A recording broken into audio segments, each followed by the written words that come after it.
লেখিকা মৌসুমী হাজরার কেউ কেউ কথা রাখে।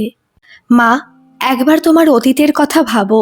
এখানে এখন কেউ নেই তোমাকে জাজ করার। তুমি পারবে মা। ভয় হচ্ছে আমার। আমি পারবো না অর্জুন। খুব পারবে, এটাই সুযোগ। না অর্জুন, আমি পারবো না। কেউ জানতে পারলে? এটাই না হয় শেষবার। পারবে মা, পারবে। ঠিক আছে, তুই বাইকটা স্টার্ট কর। সুলেখা অপরিচিত একজনের দরজার কাছে কলিং বেল টিপে তাড়াতাড়ি ছেলের বাইকে চেপে পালিয়ে গেল। বাইক ছুটছে দ্রুত গতিতে। পেছন থেকে সুলেখা বলছে, ভাগ অর্জুন, ভাগ। অনেকটা দূরে এসে অর্জুন গাড়িটা থামালো। তারপর সুলেখা নামলো। অর্জুন তার মায়ের দিকে তাকিয়ে আছে। সুলেখাও তার ছেলের দিকে কয়েক সেকেন্ড গুরুগম্ভীর মুখ করে তাকালো। তারপর আর তারা হাসি আটকে রাখতে পারল না। দুজনে জোরে জোরে হাসতে লাগলো। অর্জুন তারপর হাসি থামিয়ে বলল, অবশেষে তুমি পারলে মা। সুলেখা বলল, এই সব তোর বন্ধু বান্ধবীকে মোটেও বলিস না। তিন্নিকে তো মোটেও বলবি না। আমাদেরকে পাগল মনে করবে। তারপর দেখবি তোদের ব্রেকআপ হয়ে যাবে। অর্জুন হাসতে হাসতেই তার মায়ের মুখের দিকে তাকিয়ে বলল, তিন্নি সব জানে। আমরা দুজনেই চেষ্টা করব তোমাকে আবার সেই আগের জগতে ফিরিয়ে নিয়ে যাবার। হয়তো ওই সময়টা ফিরিয়ে নিয়ে আসতে পারবো না, তবে কিছু কিছু মুহূর্তকে ফিরিয়ে দেব। সুলেখার মুখের হাসি ম্লান হলো।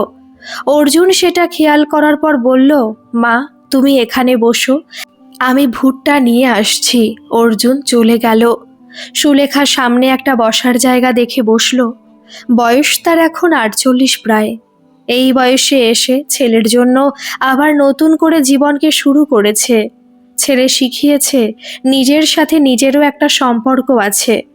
এতদিন সুলেখা তা ভুলে গিয়েছিল। এখন নিজের ইচ্ছেগুলোকে আবার প্রাধান্য দিতে শিখেছে। এখন বাইক চালানো শিখেছে, একা একা মুভি দেখতে যায়, বন্ধুদের সাথে আড্ডা দেয়, শপিংয়ে যায়। অবশ্য তিন্নি আর অর্জুনের ছুটি থাকলে তারাও সাথে থাকে সুলেখার। কিন্তু সুলেখা তখন ওদের আলাদা করে সময় কাটাতে বলে। ওদের মাঝে সব সময় আসতে চায় না সে। বাতাস এসে সুলেখাকে ছুঁয়ে গেল। আজ থেকে 26-27 বছর আগে যদি অর্জুনের মতো কেউ এসে সুলেখাকে তার জীবন চিনিয়ে দিতে পারত, তাহলে আজ তার জীবন অন্য রকম হতো। তবে সব খারাপের মধ্যে একটা ভালো প্রাপ্তি হলো অর্জুন, তার একমাত্র ছেলে। অর্জুন ভুট্টা নিয়ে এসে তার মায়ের কাছে বসল।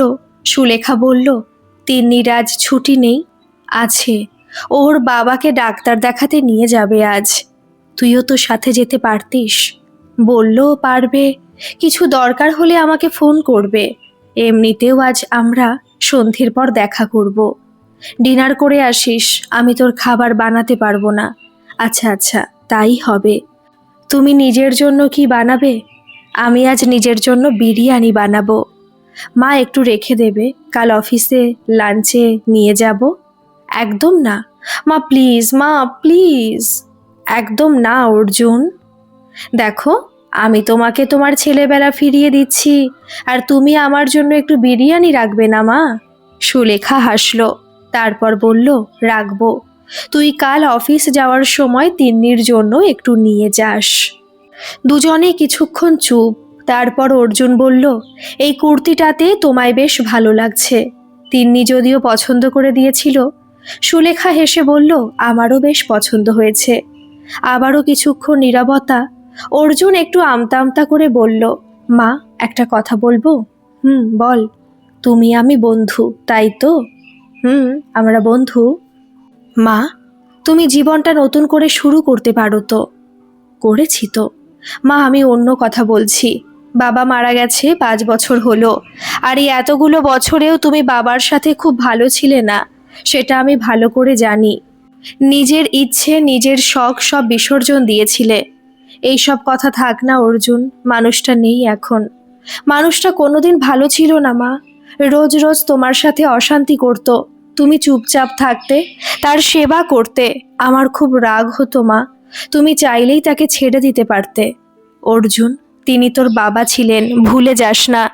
তাই তো তখন পারিনি মা। বাদ দে এই সব কথা। আচ্ছা বাদ দিলাম, কিন্তু একটা কথা রাখতে হবে আমার। কি? যাবার সময় তুমি বাইকটা চালিয়ে নিয়ে যাবে। পাগল নাকি তুই? পাশের বাড়ির সবাই হাঁ করে তাকাবে। জানিসই তো কত মানুষের কত কথা। বলবে বুড়ি বয়সে এসে খুকি হওয়ার শখ হয়েছে। হয়েছে তো হয়েছে, তাদের কি? তোমার সাথে যখন দিনের পর দিন অন্যায় হয়েছিল তারা পাশে ছিল। এখন তুমি তোমার জীবন নতুন করে শুরু করবে। কেউ থাকুক না থাকুক, আমি আর তিন্নি থাকবো। আচ্ছা বাবা, ঠিক আছে, চল এবার। তোকে আবার তিন্নির কাছে যেতে হবে, মাসে তো একবার দেখা করিস, লেট করে যাবি নাকি?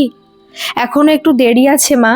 আরও একটা কথা ছিল মা, তোমার জীবনে যদি কেউ আসে, তুমি যদি তার সাথে আবার সংসার শুরু করতে চাও, সেটা কোনো অন্যায় হবে না মা। আমি তোমার সাথে থাকবো। সুলেখা চুপ হয়ে গেল, মনে মনে ভাবল, প্রেম আমার জীবনে কবেই মরে গেছে। কাউকে নতুন করে ভালোবাসার ক্ষমতা আমার নেই। আমার জীবনে আজও একজনের দীর্ঘশ্বাস মনে হয় অভিশাপের কারণ হয়ে দাঁড়িয়েছে। আজও তার কাছে ক্ষমা চাওয়া বাকি আছে। কেমন আছে রাকেশ এখন, কে জানে। অর্জুন বলল, কি ভাবছো মা? চলো বাইক স্টার্ট করো। সুলেখা বাইকে চেপে স্টার্ট করলো। অর্জুন হেলমেটটা পরিয়ে দিল তার মাকে, তারপর নিজেও হেলমেট পরে পেছনে বসলো। সুলেখা চালিয়ে নিয়ে এলো বাড়ি অবধি। কতগুলো নজর তাকিয়েছিল তাদের দিকে, মা অবশ্য কোনো নেই।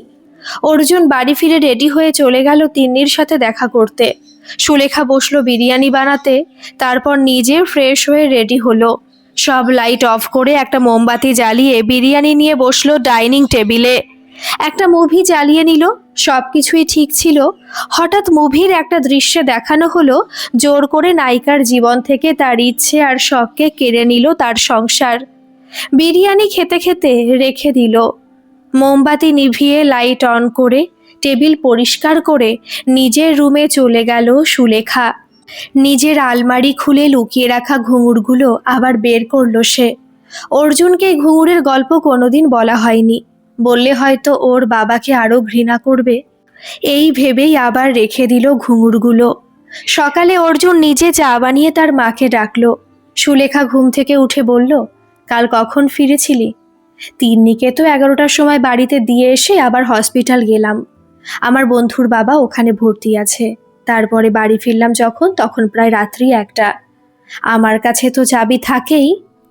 আর আমি তোমার রুমের কাছে এসে দেখলাম ঘুমোচ্ছ, তাই আর ডাকিনি। ভালো ছেলে আমার। মা, কালকের কথাটা নিয়ে কিছু ভাবলে? তুই আবার শুরু হলি? মা প্লিজ, তার আগে বল, আমার একটা কাজ করে দিতে পারবি? কি বলো? আমি একজনকে খুঁজছি, তার নাম রাকেশ সান্যাল। আমার সাথে কলেজে পড়তো। মা, এই নামটা তো আগে কোনোদিন শুনিনি। খুঁজে দিতে পারবি মানুষটাকে? ক্ষমা চাইতাম তার কাছে। অর্জুন আর কিছু জিজ্ঞাসা করলো না তার মাকে। কিছুটা হয়তো বুঝতে পারলো। তারপর নিজের রুমে গিয়ে ল্যাপটপটা নিয়ে এসে ফেসবুক অন করে রাকেশ সান্যাল বলে নাম সার্চ করলো। তার মাকে দেখিয়ে বলল, দেখো তো এখানে তাকে চিনতে পারো কিনা। সুলেখা ভালো করে দেখতে থাকলো। তারপর একটা প্রোফাইলে গিয়ে তার চোখ থামলো। রাকেশ সান্যাল। এতদিন পর তাকে দেখলো সুলেখা। দাঁড়াও মা, আগে তোমার ফেসবুক প্রোফাইলটা বানাতে দাও। আমি কবে থেকে বলেছিলাম তোমাকে ফেসবুক আর ইনস্টাগ্রাম খুলতে। ওখানে তোমার পুরনো বন্ধু বান্ধবীদের খোঁজ পেলেও পেতে পারো। আমার কথা তো শোনো না। ঠিক আছে ঠিক আছে, ছেলে ছেলের মতো থাক, বাবা হওয়ার চেষ্টা করিস না। না মা, আমি তোমার ভিলেন বাবা হতে চাই না। এই যে নাও, খোলা হয়ে গেছে তোমার প্রোফাইল। নামটা কি দেব? নাম সুলেখা থাক, আর পদবিটা আমার আগের দিস। আচ্ছা বেশ, নাম হলো সুলেখা ব্যানার্জি। ঠিক আছে তো? এবার একটা ছবি দিতে হবে। তোর একটা ভালো ছবি দিয়ে দে। আজব তো, তোমার প্রোফাইলে আমার ছবি দেব কেন? ওই যে তুইও তো দিয়ে রেখেছিস আমার ছবি, ওটা কভার পিকে দিয়ে রেখেছি। দাঁড়াও, সবটা বুঝিয়ে দিচ্ছি। অর্জুন ভালো করে তার মাকে ফেসবুক সম্পর্কে বুঝিয়ে দিল। ডিপিতে মায়ের একটা ছবি আর কভারে তার সাথে মায়ের একটা তোলা ছবি দিয়ে রাখলো। অর্জুন বলল, দেখো, আমি তোমাকে ফেসবুকের ফ্রেন্ড রিকোয়েস্ট পাঠালাম, তুমি অ্যাকসেপ্ট করো। সুলেখা নিজের ফোন থেকে তাই করলো। অর্জুন বলল, এবার তুমি তোমার বন্ধুদের ফ্রেন্ড রিকোয়েস্ট পাঠাও। বাকি তো সব বুঝতে পারলে। সুলেখা ঘাড় নাড়ল। অর্জুন নিজের প্রোফাইল থেকে আরও একবার রাকেশ সান্যালের প্রোফাইলটা দেখে নিল। প্রোফাইল দেখে যেটুকু বুঝলো তিনি এখন বড় বিজনেসম্যান। সব কিছু ভালো করে যাচাই করার জন্য অর্জুন একটু খোঁজ খবর নিল। সে জানতে পারল রাকেশ সান্যাল একজন সত্যি বড় বিজনেসম্যান। এক বন্ধুর সাহায্যে অর্জুন রাকেশ সান্যালের ফোন নাম্বার জোগাড় করে নিল। অর্জুন নাম্বারটা সেভ করে রেখে দিল। 2 দিন পার হলো। সুলেখা রাকেশকে ফ্রেন্ড রিকোয়েস্ট পাঠায়নি, কিন্তু ইতিমধ্যে তার বন্ধু বান্ধবীদের সাথে ফেসবুকে যোগাযোগ হয়েছে। অনেকের ফোন নাম্বার ছিল না সুলেখার কাছে। তাদের সাথে এত বছর পর যোগাযোগ হয়ে বেশ ভালো লাগছে। রাতে খেতে খেতে অর্জুন বলল, মা, তোমার ফেসবুকে তো এখন অনেক বন্ধু বান্ধবী। সুলেখা হেসে হেসে বলল, হ্যাঁ, তবে এখনো অনেককে খুঁজে পাইনি। অর্জুন বলল, তারা হয়তো ফেসবুকে নেই এখন। যাই হোক, যাকে খুঁজছিলে তাকে ফ্রেন্ড রিকোয়েস্ট পাঠালে? সুলেখা একটা দীর্ঘশ্বাস ছেড়ে বলল, না। অর্জুন আর কিছু বলল না। রাতে শোবার আগে অর্জুন তার মায়ের কাছে এসে বলল, আমরা কেউই চিরদিন থাকবো না। কার কবে ডাক আসবে। কিছু কিছু সময় ক্ষমা করে দিতে হয়, আবার ক্ষমা চাওয়ার থাকলে চেয়ে নিতে হয়। প্রথম কাজটা তুমি করেছো, বাবাকে ক্ষমা করে দিয়েছো, এবার তোমার ক্ষমা চাওয়ার পালা। কথাটা বলে অর্জুন নিজের রুমে চলে গেল। সুলেখা কিছুক্ষণ চুপ করে থাকলো। ফোনটা হাতে নিয়ে আবার রাকেশের প্রোফাইলটা চেক করলো। তারপর ফ্রেন্ড রিকোয়েস্ট পাঠিয়ে দিল। 10 মিনিট পর নোটিফিকেশন এসে জানালো রাকেশ তার রিকোয়েস্ট অ্যাকসেপ্ট করেছে। সুলেখা ফোনটা রেখে দিল। বুকের ভেতর তখন যেন ড্রাম বাজছে। তার শব্দ সুলেখা শুনতে পাচ্ছে। ফোনটার অন করলো না। সারা রাত তার ঠিকমতো ঘুম হলো না। শুধু একটা কথাই তার বারবার মনে পড়ছিল, সুলেখা দেখো, সবাই মেনে নেবে, তুমি একবার চলে এসো আমার কাছে। আজ না হয় কাল তোমার বাবা ঠিক মেনে নেবেন। সকাল হলো। অর্জুন ঘুম থেকে উঠে দেখলো তার মা ঘুঙুরগুলো নিয়ে বারান্দায় বসে আছে। আজ সকাল থেকে বৃষ্টি হচ্ছে। মা, এই ঘুঙুরগুলো কার? আমার। কই, আগে তো দেখিনি। পুরনো আলমারিতে ছিল, আজ বের করলাম। তার মানে তুমি আগে নাচ শিখতে? শেখাতাম। কই, আগে তো বলনি। তুই হওয়ার আগে কথা, তারপর সব ছেড়ে দিলাম। ছেড়ে দিলে নাকি ছাড়তে বাধ্য হলে? এখন করি না, এটাই শেষ কথা। এতদিন করতে না, তবে এবার করবে। পাগল নাকি তুই? মা শোনো, একটা আইডিয়া আছে। তুমি নাচ করবে, আমি ভিডিও বানাবো, সোশ্যাল মিডিয়াতে পোস্ট করব। তোমাকে দেখে অনেকেই তাদের শখ আর ইচ্ছেকে ফিরে পেতে পারে। আর হয় না এইসব? হবে মা, হবে। তুমি একটা সাদা রঙের শাড়ি আর পায়ে আলতা দেবে, ঘুঙুর পরবে। কি সুন্দর লাগবে, কত মানুষ তোমাকে দেখে এগিয়ে আসবে। দেখ অর্জুন, বয়স হয়েছে আমার। তাছাড়া আজ অনেক বছর নাচ ছেড়ে দিয়েছি। বয়স কোনো অজুহাত হতে পারে না। সবটা নিজের কাছে মা। তুমি তো খারাপ কিছু করছো না, নিজের ইচ্ছেটাকে আবার গ্রহণ করছো। সে পরে ভাবা যাবে। চল ব্রেকফাস্ট বানিয়ে নি। অর্জুন অফিস চলে যাওয়ার পর সুলেখা ফোনটা হাতে নিল। ফেসবুক অন করতেই রাকেশের মেসেজ। মেসেঞ্জারটা খুলল। রাকেশ লিখেছে, সুলেখা, এতদিন পর কেমন আছো? বাড়ির সবাই কেমন আছেন? এইগুলো সব রাতেই পাঠিয়েছিল রাকেশ। সুলেখা এখন অন হতেই আবার মেসেজ ঢুকলো। গুড মর্নিং সুলেখা, কেমন আছো? এটা জানা আমার জন্য খুব জরুরি। সুলেখা কাঁপা কাঁপা হাতে লিখল, ভালো আছি। তুমি কেমন আছো? ভালো আছি আমি। এখন আমি দিল্লিতে আছি। এখানে আসা আর হয় না। কলকাতায় তো মাসে একবার করে যেতেই হয়, কাজের জন্য। ও আচ্ছা, এক কাজ করো, সবাই মিলে একবার দেখা করি। সবাই মিলে মানে? তোমার ফ্যামিলি আর আমার ফ্যামিলি। ছেলের অফিস থাকে, জানি না ও থাকতে পারবে কিনা। আর হাজবেন্ড 5 বছর আগে মারা গেছেন, হার্ট অ্যাটাক হয়েছিল। রাকেশ আর কিছু লিখল না। সুলেখাও ফোনটা রেখে দিল। ভালো লাগছে না তার। রাকেশের সাথে কথা না বললেই হয়তো ভালো হতো। দুপুরে বৃষ্টির পরিমাণটা যেন আরও বাড়ল। চারিদিক নিস্তব্ধ, শুধু বৃষ্টির শব্দ ছাড়া আর কিছু শোনা যাচ্ছে না।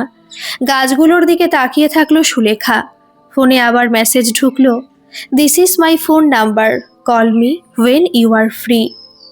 সুলেখা মেসেজটা দেখে রেখে দিল। রাতে আবারও মেসেজ এলো, প্লিজ সুলেখা, আমাদের একবার কথা বলাটা জরুরি। এখন তুমি ফ্রি আছো? তুমি যখন ইচ্ছে আমায় কল করতে পারো। না, তোমার ফ্যামিলি আছে, কাজ আছে, যখন তখন আমি কল করতে পারি না রাকেশ। পারো। আমি যদি ব্যস্ত থাকি আমি তোমায় বলে দেব। প্লিজ এখন একবার কল করো।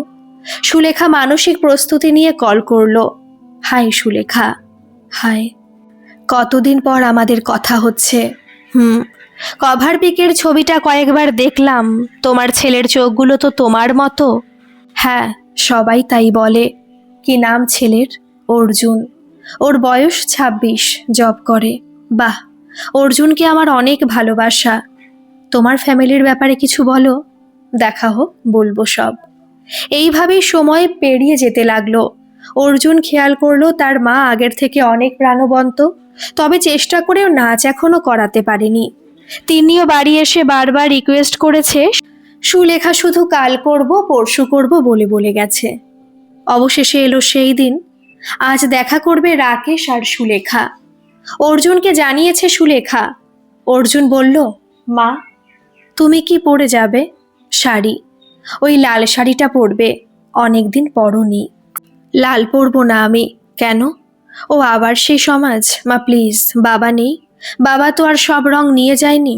কেন তুমি লাল থেকে নিজেকে সরিয়ে রাখবে? অন্য কোনো শাড়ি পরবো? না, তুমি লাল শাড়িটাই পরবে। লাল তোমার প্রিয় রং। তোর জেদের কাছে আমি অসহায়। Good girl.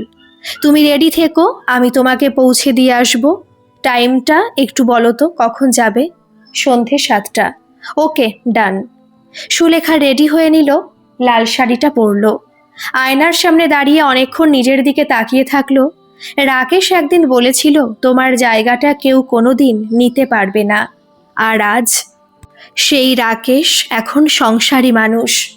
একটা সময় পর মানুষ ঠিক বুঝে যায়, কেউ কারোর জন্য চিরকাল অপেক্ষা করে থাকে না। হয়তো এটাই উচিত। অর্জুন এসে নিয়ে গেল তার মাকে। বারবার বলে দিল, ফেরার সময় কল করে দিও, এসে নিয়ে যাব। সুলেখা আজ খুব বেশি কথা বলছে না। মনের মধ্যে কেমন যেন একটা অস্থিরতা। প্রিয় মানুষটাকে আজ এত বছর পর সামনে থেকে দেখবে। কি বলবে? অতীতের কথা, নাকি সুলেখার জীবনে ভালো না থাকার সব গল্প? রাকেশের এইসব শুনতে ইচ্ছে করবে আদৌ? অর্জুন বাইকটা থামালো। সুলেখা বাইক থেকে নেমে বলল, বাড়ি চলে যাস, খাবার বানানো আছে। সুলেখা আর তাকালো না অর্জুনের দিকে। অর্জুন তার মায়ের হাতটা ধরে বলল, আমার মা শিখিয়েছে, কারোর কাছে ক্ষমা চেয়ে নিলে কেউ ছোট হয় না। সুলেখা অর্জুনের দিকে তাকিয়ে হাসলো, তারপর চলে গেল। রেস্টুরেন্টে ঢুকে সুলেখা ফোন করলো রাকেশকে। কোথায় আছো তুমি? তোমার সামনেই, সোজা চলে এসে লেফট সাইডে দেখো। সুলেখা তাই করলো। সামনাসামনি হলো রাকেশের সাথে। রাকেশ উঠে দাঁড়ালো। একে অপরের দিকে কিছুক্ষণ তাকিয়ে থাকলো।